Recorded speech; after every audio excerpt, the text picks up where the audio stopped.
If you love Baltimore sports, you'll love WNST.net. Being kind of that edge setter, run stopper that Jarrett Johnson was, and did you see him kind of filling that role Well, I think Paul's probably the leading candidate for the Sam linebacker job, and I could very definitely see him doing that. You know, it's funny when we lost. It's not funny, but it's real. When we lost Jarrett, I went back and watched all Paul's tape. You know, watched every one of his plays from last year, just to try to get a feel for whether or not would we be comfortable with him in there. And he did a nice job in coverage. He set the edge well. Obviously, he's a very good pass rusher. I believe Paul can do it. I think he will do it. Talk to him on the phone. He's committed to doing it. It means everything to him. You know, he wants to be that guy, and he wants to do it, as well or better than it's been done for him. So that's what you want out of one of your players. What did you really see come on for him last year? What do you think contributed to kind of his breakout? Well, what he told me was he just kind of decided that it was time to become a player. That he figured out what it meant to be a pro. How hard he had to study, how hard he had to work. It's a process for guys. And maybe he took a couple steps, in the maturity department, and he just got better as a player. Every team goes through self-evaluation in the offseason. When you look at that squad, what is it as you head into this year? Not so much change, but what do you want the mission statement to be for your guys? Right, well, improvement, like you say. It's not so much change. We have to get better in certain areas. We've got to be a better football team. You lose, you lose coaches, you lose players. When you lose guys, you want to bring people in, improve yourself in ways that make you a better football team. And that goes for scheme and everything else. From a personnel standpoint and from a scheme standpoint, I like to be more explosive on offense. I like to get more first downs. I like to score more points. Take a little pressure off the defense. We're the third-ranked scoring defense. We try to improve on that. Special teams need to get better. You can see we've done a lot of that in the offseason as far as bringing in personnel. We think that's mostly personnel. I think we can bring some guys in that'll be veteran core anchors that'll help stabilize the younger guys and help give us a chance to bring the younger guys along. Find an explosive return game. It's going to be really important for us. And keep, as Aaron pointed out, keep building our offensive line. In terms of the return game, do you feel like you still perhaps need to add a returner with David coming off of injury and whatnot? Yeah, sure. We definitely think we could add a returner. Not to say we don't have guys in house that can do it, because we do, but we want to put some competition in there. We've tried to do that in the off-season, and it hasn't worked out so far, but we keep trying, and the draft is certainly a big part of that. Ultimately, like a lot of guys, if they like their team, they go back to their team. But did you guys feel like you were getting closer to Ted? And just, is there a lot of guys out there still that kick return ability? There's not a lot of guys out there that have that kick return ability right now. Not to say someone couldn't pop up, or we might evaluate further and decide on a guy. It went well with Ted, but it's not so much the visit, how the visit goes. It's more about the finding of the economics of it. And he made a decision. He's got an injury situation. He's coming off a knee surgery. That obviously for him, the 1-year deal he got made that valuable to him. So we like him a lot. We would love to have him. A lot of guys watch Torrey Smith in college from our area, and you guys get him. You kind of start off like gangbusters. What do you want to see out of him, the next step for him? Well, for Torrey to continue to become a complete receiver, and to be able to do all the little things. And I'm totally confident Torrey will do that because of how hard he works at it.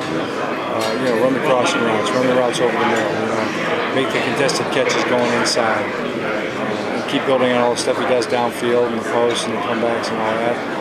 More screen passes to Torrey would be really important for us because he's proven, I think the New England game, more than anything, when you saw him catch the ball and go score that touchdown, is really an athletic play. Things like that for Torrey will help us. What do you see at the number 3 wide receiver spot? I know in-house, you got Tandon and Laquan. What do you see kind of shaking out there? And you could always bring someone in. Right. Well, it's funny because everybody wants to talk about the 1 spot, the 2 spot, the 3 spot. I mean, what does that even mean? We've got guys on our team that can play. So you hate to pigeonhole players into those spots. All those guys you just mentioned will be playing next year for us. Unless somebody comes in and beats them out, Ryan. If a better player comes in and beats those guys out and pushes one of those guys back or 2 of those guys back, that'd make us even better. But those guys will all be playing in that number 3 type, if you want to call it that role, 3, 4th receiver. Some guys play inside, some guys play outside. What did you see? Where did you see growth from Tandon and last season? Well, Laquan had the shoulder issue. I think he kind of did a really nice job. It was a big surprise for us. He came out of nowhere. Played really well, special teams and offense. Made some real good catches early in the year. Shoulder started hindering him a little bit. Tried to rest it, mid-season. Came back and he did okay. Fought through it. So being healthy is going to help him. Plus, he didn't get a lot of reps in college, so I think the offseason is going to really help him. Tannen, same thing. Tannen was a more polished receiver than a lot of guys, but he wasn't physically quite ready to beat somebody out. So he wasn't able to beat somebody out. But Tannen is going to be a really good player. And I think the weight room in the offseason program is going to be huge for him. And we're counting on him. He'll be a big factor this year. With so many teams going to the spread, production teams are getting out of tight ends now, like big tight ends. Does it change the role of the safety in the game?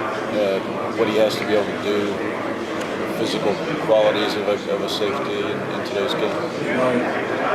The offenses have really put the defenses on notice. So what are you going to defend? As you said, the spread offense. Now you got a safety that's got to cover, run play man coverage, has to cover a receiver in the slot. And there's a lot of combinations that go with that coverage-wise. Or maybe they'll, load up, power up, and come at a guy and run the ball downhill at you. Now he's got to step up and tackle big running backs, bruising running backs. So you kind of need guys at safety more that can do a little bit of everything. We signed Sean Considine. We've got Ed Reed, obviously, Bernard Pollard. Those guys can, they both tackle very well and they cover well. Sean's a guy, from Philly. He does a little bit of both really well. He covers well. He's really smart. He understands spacing and coverage, but he tackles well too. So we've got to look for another safety. I think we have 4 right now. Emmanuel Cook's our 4th. Talk so much about the maturation of players. What about you? How differently do you coach this year than you did your first year? What have you learned? What have I learned? Probably 1,000 things. Yeah. You learn 1,000 things and you improve. I'm the same person, that I was 4 years ago. Just a better coach, probably. Better with the players, better with the scheme, better with relationships, more experience with game management. How to quantify that? That's your job. Yeah. And you're up to the task. Sure I am. But there are coaches who, you said relationships with players. Some coaches really don't have that. How important is that for you to have that? Yeah, some coaches don't think it's quite as important, and we'll probably say, hey, it's almost counterproductive. Other coaches say it's the most important thing. Our owner, Steve Bisciotti, thinks it's the most important thing. That's how he built his business.